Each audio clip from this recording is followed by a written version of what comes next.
in the past 8 years, right, or almost 8 years, what really has been done in that regard?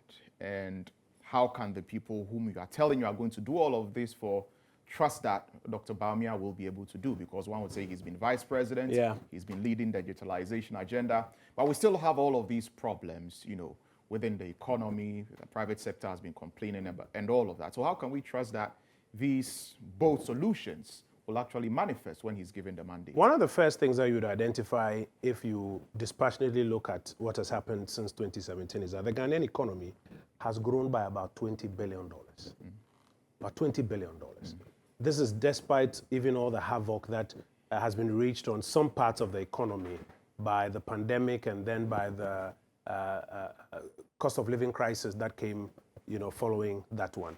In fact, the per capita income is the average that the person living in Ghana is earning. It's moved up from about $1,900 in 2016 to $2,436 as at now in 2023. The Ghanaian economy, looking at where we are going, is envisaged to hit about $78 billion, about $2 billion more by the end of this fiscal year. So the first thing you will recognize is that the economy has grown. In addition to the economy growing, you'll see a translation of that economic growth into a lot of development across the country. Yes, people complain legitimately so that we want more.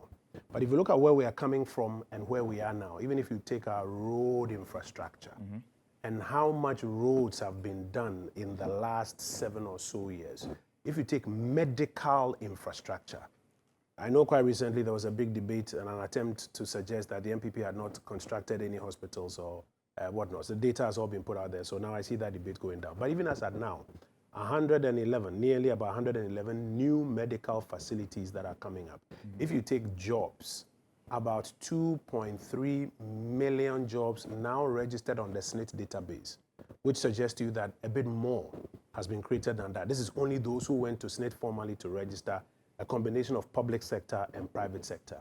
If you take investments in housing, for example, take even just the security services, about 1,000 homes from 2017 to the security services. This is excluding what has been done by TDC in Kpong or by State Housing or by the National Home Ownership Fund.